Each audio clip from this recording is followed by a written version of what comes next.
There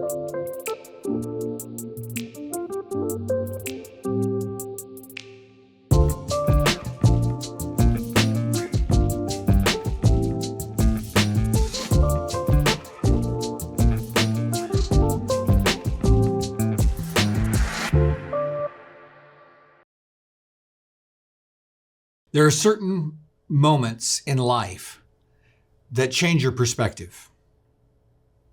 I think about the time that I stood at an altar and I held the hands of my soon-to-be wife. I remember the time I held my first child. I remember the first time I stood at the edge of the Grand Canyon. There are certain moments in life that change your view, your perspective, your reality. I went to the Grand Canyon, and obviously it is massive. You have no idea. I mean, I had flown over it before, but here I am now standing at a ledge, and there are people walking around all trying to take pictures, some young, some old, some very sturdy in their footing, and some of them not so much. And then all of a sudden, as you begin to realize the vastness of the Grand Canyon, how wide, how deep, how long it may be, you begin to get this perspective that I am but a blip on this view of this world. Suddenly, the ground beneath you doesn't quite feel as secure as it once did. Suddenly, it feels like the ledge, the edge of the canyon is much closer. Suddenly, all the playing and scurrying and scuffling around with kids and young people, you begin to get anxious and recognize, hey, be careful. Hey, don't fall. Hey, don't slip. And you begin to have emotions and thoughts and experiences that shift your view of where you are right now. The view from here changes everything. You know, I was thinking about that when it comes to our walk with Jesus, that our view of who we are in light of all that God is changes our view how we live, how we value, how we prioritize, how we begin to shape and shift the relationships, the circumstances, the opportunities of our life. See, Romans chapter 12 is part of an overall chapter that begins to encapsulate all that we have in our perspective, how we view who God is and we view who we are. And because of that relationship of what God has done and is doing, we are now living differently because of it. Romans chapter 12, starting in verse 1, actually says this.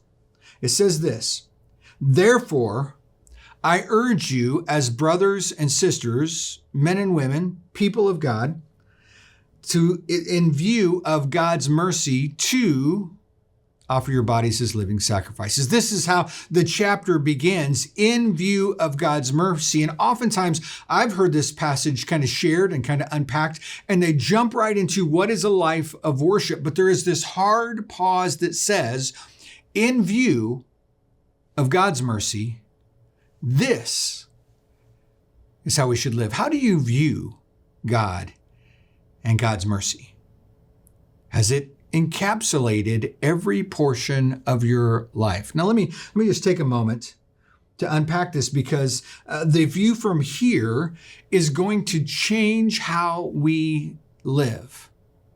Here's what it says in these two verses, just in Romans chapter 12. Let me read it in its entirety. It says this, "Therefore, I urge you, brothers and sisters, in view of God's mercy," meaning from here on out, this is how we should live.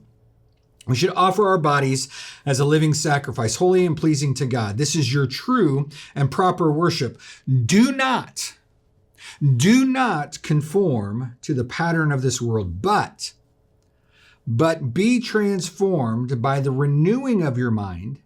Then, and only then, you will be able to test and approve what is God's will, his good, pleasing, and perfect will."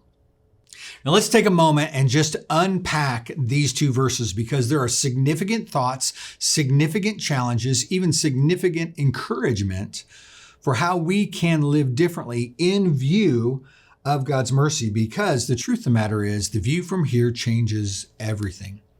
First and foremost, we want to talk about specifically in view of God's mercy. The writer of this passage urges us, it requires us to stop and pay attention that everything starts from the view of God's mercy. God's mercy. Let's define the difference between mercy and grace. Mercy is not receiving what you deserve, meaning we deserve judgment and separation from God and condemnation. Why? Because of our sin. Our rebellion has created a distance away from God, and there should be an account for how to correct that, how to make right and redeem that chasm. But that's where grace comes in. If mercy is not receiving what we do deserve, grace is receiving what we don't deserve. Grace is about receiving forgiveness and adoption and salvation and experiencing this eternal life with Jesus. And so the writer says, let's start with in view of God's mercy, knowing who we are and what we deserve. Can we just draw a line in the sand and be reminded that that's not where we are? We did not deserve what we did not receive what we deserve. Therefore, we have a chance to live differently. We were guilty, but God gave us mercy. We were powerless, but God stepped in with his grace. We were enemies, but God made us his children, his friends. Mercy is what arrests the old way of living for us, and grace is what empowers our new way of living. Paul says for a moment, the writer of Romans, and he says, stop, look, pay attention, and see the mercy. Pull it close, pay attention to it, because God is setting a pace by acting first on our behalf. And God's love allows this to be true for us, that we can live differently. Because when we see God's mercy clearly, we live differently. And so he challenges us with this. First and foremost, offer your lives, or literally it says, offer your body. What the writer is trying to say is, let's not just think about it. Let's not just be stirred with some emotions, but let's take the very tangible life that you have and give it back to God. Offer your bodies as a living sacrifice, holy and pleasing to God. This is your true act of worship. And so there's this time out. It's not simply the hour that you spend on a weekend in a church building. It is your everyday life that we are being encouraged to offer through our bodies, our thoughts, our words, our feelings, our habits, our relationships, our calendars, our job, our decisions, our wallets. If we have it, we should offer it back to God, because we are holy, set apart. We are pleasing, surrendering ourselves in sacrifice towards God. I had a mentor, a professor that used to speak into my life, and he says, the problem with your body as a living sacrifice is that you have to daily continue to put it back on the altar, that every moment, every circumstance, every relationship is of, God, what would you do? What would you have? Who do you want me to be in these moments? We don't just think differently. We don't just feel differently. We live differently. And this is our worship, not just a song, but a sacrifice, not just a moment, but a movement into the world that we're a part of through surrender. Why? Because when we see life differently, we begin to recognize that our life is not our own, but a gift from God, for God's glory and for the world's blessing. And we will live differently when we see God's mercy clearly in our lives, because the view from here, and it changes everything. Then the writer says, be transformed. There's actually a negative in there. It says, don't conform, but be transformed. This is the goal, that the way that we think and act and feel would all be transformed into the likeness, into the character of Jesus. So the writer says, be transformed, not conformed. The verse actually says, do not conform to the pattern of this world, but be transformed by the renewing of your mind. This conversation of conforming to a pattern, it's this understanding like a tailor who has gotten a pattern laid out on the ground and is cutting the fabric to be a certain size and a certain shape so that when you put on this clothing, you would be presented into the world and the life around you a specific way. You know, if you're going to play basketball, you put on basketball shorts and a tank top. You don't put on shoulder pads and a helmet. If you're going to go to the prom, you're going to put on a tux or a suit or some sort of formal gown, not your pajamas, right? The writer of this passage is asking us to pause and to ask ourselves the question, what clothing are you wearing? Certain clothing fits for certain functions. And the pattern of this world is not what we were tailored for. It's not what we were made for. In our world, it says, hey, put on this anxiety. It'll show that you really care by the amount that you worry. Why don't you put on this comparison outfit? Because it'll show that you're sharp and you have significant insights. Or, hey, why don't you wear your arrogance a little bit more loudly because it'll get you noticed and get you promoted. Or, hey, just try on this pair of compromise because it'll make you more comfortable and ease your relationships around you. The pattern, the clothing of this world is not what you were made for, though. It doesn't fit you rightly. It may be comfortable. It may be something that you enjoy wearing. It may even be what you see many people wearing around you, but it's not your true identity before God and before others. But the world likes to use this pattern. And it's made for the outward expression of who you are before others, but it's not made for the internal expression of your soul, your eternal identity. It looks good on the surface, but it wears out quickly and it tears under pressure. God just doesn't want to change your outfit, though. He's changing the pattern. He's changing your inward character and your outward display of character as well. God starts from the inside by transforming and renewing our mind, reshaping the way that we're thinking, new values, new desires, a new burning of the heart for Him above everything else. So you don't just dress differently. You are different. You live different. Your identity is rooted in the person and the character of Jesus, not in the identity or character of yourself. And so what's the result? Then you can begin to test and approve God's will. You'll begin to figure out what honors God, what blesses the world around you. Just a bit ago, I preached a message that I talked about a world that looks like a sheep without a shepherd, that looks like people who are helpless and harassed, and just the way that they're afraid and they're scared and they're anxious and they're overwhelmed. And Jesus has compassion on them and says, it doesn't have to be this way.